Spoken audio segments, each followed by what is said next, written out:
ಆತ್ಮೀಯ ಕೇಳುಗರಿಗೆ ನಮಸ್ಕಾರ. ಇವತ್ತಿನ ಕತೆ ವಾಸ್ತವ ಕತೆಗೆ ಅತ್ಯಂತ ಹತ್ತಿರವಾದ ಕತೆ. ಒಂದೂರು. ಆ ಊರಿನಲ್ಲಿ ಒಬ್ಬ ಪ್ರಖ್ಯಾತ ಶಿಲ್ಪಕಲಾವಿದ. ದೇವರ ಮೂರ್ತಿಗಳನ್ನು ಅತ್ಯಂತ ಸುಂದರವಾಗಿ ಆಕರ್ಷಕವಾಗಿ ಕೆತ್ತುವುದರಲ್ಲಿ ಆ ಶಿಲ್ಪಿ ನಿಸ್ಸೀಮ. ಆ ಊರಿನ ಜನರಷ್ಟೇ ಅಲ್ಲದೆ ಸುತ್ತಮುತ್ತಲಿನ ಊರುಗಳವರು ಕೂಡ ಅವನಿಂದ ಮೂರ್ತಿಗಳನ್ನು ಮಾಡಿಸಿಕೊಳ್ತಾ ಇದ್ದರು. ಸುತ್ತಮುತ್ತಲಿನ ಎಲ್ಲ ದೇವಸ್ಥಾನಗಳಲ್ಲಿಯೂ ಆ ಶಿಲ್ಪಿ ಕಡೆದ ವಿಗ್ರಹಗಳೇ. ಅವನ ಶಿಲ್ಪಕಲಾ ಶಾಲೆಯಲ್ಲಿ ನಾನಾ ರೀತಿಯ ಕಲ್ಲುಗಳಿತ್ತು. ಆ ಕಲ್ಲುಗಳು ಅವನ ಉಳಿಪೆಟ್ಟಿಗೆ ಸಿಲುಕಿ ನೋವನ್ನುಂಡು ದೇವರ ರೂಪ ಪಡೆದು ಪೂಜೆಯನ್ನು ಮಾಡಿಸ್ಕೋತಾ ಇದ್ವು. ಆ ಕಲ್ಲುಗಳಲ್ಲಿ ಹಲವು ತಾವೇ ಮುಂದೆ ಬಂದರೆ ಅವನ ಉಳಿಪೆಟ್ಟನ್ನು ತಿನ್ನಬೇಕಾಗತ್ತೆ ಅಂದುಕೊಂಡು ಮೆಲ್ಲನೆ ಹಿಂದೆ ಸರಿದವು. ಇನ್ನು ಕೆಲವು ಕಲ್ಲುಗಳು ಏನೂ ಮಾಡದೆ ಸುಮ್ಮನೆ ಕುಳಿತವು. ಮತ್ತೆ ಇನ್ನೂ ಕೆಲವು ಏನೇ ಆದರೂ ಹುಳಿಯ ಪೆಟ್ಟು ತಿನ್ನುವುದು ತಪ್ಪದು ಅಂದುಕೊಂಡು ಸ್ವಲ್ಪ ಮುಂದೆ ಬಂದು. ಆದರೆ ಕೆಲವು ಕಲ್ಲುಗಳು ಮಾತ್ರ ಏನಾದರೂ ಆಗಲಿ, ನಾವು ಮುಂದೆ ಹೋಗೋಣ, ಹಿಂದೆ ಸರಿಯುವುದೇ ಬೇಡ ಅಂತ ಹೇಳಿ ತಾವಾಗಿಯೇ ಮುಂದೆ ಬಂದು. ಮೊದಲು ಮುಂದೆ ಬಂದು ನಿಂತ ಕಲ್ಲುಗಳು ಅವನ ಉಳಿಯಿಂದ ಪೆಟ್ಟು ತಿಂದು ನೋವನ್ನು ಉಂಡಿದ್ರೂ ಕೂಡ ಅವು ಗರ್ಭಗುಡಿಯೊಳಗೆ ಪ್ರಾಣ ಪ್ರತಿಷ್ಠೆ ಪಡೆಯುವ ಸುಂದರ ದೇವರ ಮೂರ್ತಿಗಳಾಗಿ ಆ ಶಿಲ್ಪಿಯಿಂದ ಸೃಷ್ಟಿಯಾಗಿ ದೇವಾಲಯಗಳನ್ನು ಸೇರಿ ಪೂಜಾರ್ಹವಾದವು.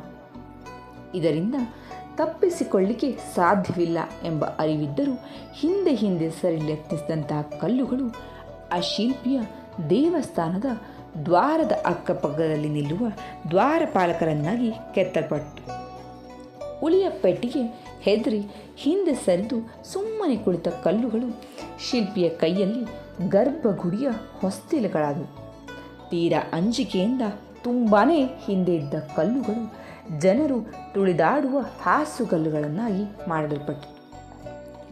ಕಲ್ಲುಗಳ ಮನಸ್ಥಿತಿಯನ್ನು ಮಾನವರಾದ ನಮ್ಮ ಮನಸ್ಥಿತಿಯೊಂದಿಗೆ ಹೋಲಿಸಿ ನೋಡಿದ್ರಲ್ಲಿ ನಮಗೆ ಅಲ್ಲಿನ ನಿಜವಾದ ಅರ್ಥ ಅರಿವಾಗದೇ ಇರಲಿಕ್ಕೆ ಸಾಧ್ಯ ಇಲ್ಲ. ಉಳಿಯ ಏಟಿಗೆ ಅಂಜದೆ ಎದೆಗಟ್ಟಿ ಮಾಡಿಕೊಂಡ ಕಲ್ಲುಗಳು ಸುಂದರ ದೇವರ ಮೂರ್ತಿಗಳಾಗಿ ರೂಪುಗೊಂಡು ಪೂಜಾರ್ಹವಾಯಿತು. ಅವುಗಳ ಸ್ವಲ್ಪ ಹಿಂದೆ ಇದ್ದ ಕಲ್ಲುಗಳು ದ್ವಾರಪಾಲಕರಾದರು. ಅವುಗಳಿಗೂ ಹಿಂದೆ ಇದ್ದ ಕಲ್ಲುಗಳು ದೇವಸ್ಥಾನದ ಹೊಸ್ತಿಲುಗಳಿಗಾಯಿತು. ಅದಕ್ಕೂ ಹಿಂದೆ ಹಿಂದೆ ಸರಿದಂಥ ಕಲ್ಲುಗಳು ಜನರು ತುಳಿದಾಡುವಂತಹ ಜಾಗಗಳಲ್ಲಿ ಹಾಸುಗಲ್ಲಾಯಿತು. ಆತ್ಮೀಯರೇ, ಈ ಕತೆ ಎಷ್ಟು ಸತ್ಯ ಅಲ್ವಾ? ಹಾಗೆಯೇ ಪೆಟ್ಟು ನೋವುಗಳಿಗೆ ಅಂಜದೆ ಗುಂಡಿಗೆ ಗಟ್ಟಿ ಮಾಡಿಕೊಂಡಾಗ ನಮ್ಮ ಭವಿಷ್ಯ ಸುಂದರವಾದ ಮೂರ್ತಿಯಂತೆ ಆಗಿ ಬದುಕು ಹಿತವಾಗತ್ತೆ. ಅಂಜಿದಾಗ ದ್ವಾರಪಾಲಕರಾಗಬೇಕಾಗತ್ತೆ. ಯಾವುದು ಬೇಡ ಅಂತ ಸುಮ್ಮನೆ ಕುಳಿತಾಗ ಹೊಸ್ತಿಲಾಗ್ತೀವಿ. ಇನ್ನು ಹಿಂದೆ ಇದ್ದಲ್ಲಿ ಜನ ತುಳಿದಾಡುವ ಹಾಸುಗಲ್ಲಾಗಬೇಕಾಗತ್ತೆ. ಜೀವನದಲ್ಲಿ ಮುಂದೆ ಸಾಗೋದಂತೂ ಯಾವತ್ತಿಗೂ ಕೂಡ ತಪ್ಪಲಿಕ್ಕೆ ಸಾಧ್ಯ ಇಲ್ಲ. ಆದರೆ ಹಿಂದೆ ಹಿಂದೆ ಸರಿದವರು ಬದುಕಿನಲ್ಲಿ ಏನನ್ನು ಕೂಡ ಸಾಧಿಸಲಿಕ್ಕೆ ಸಾಧ್ಯ ಇಲ್ಲ. ಮುನ್ನುಗ್ಗಿದವರು ಜೀವನದಲ್ಲಿ ಮುನ್ನಡಿತಾರೆ. ಅದುವೇ ಜೀವನ ಅಂತಾರೆ.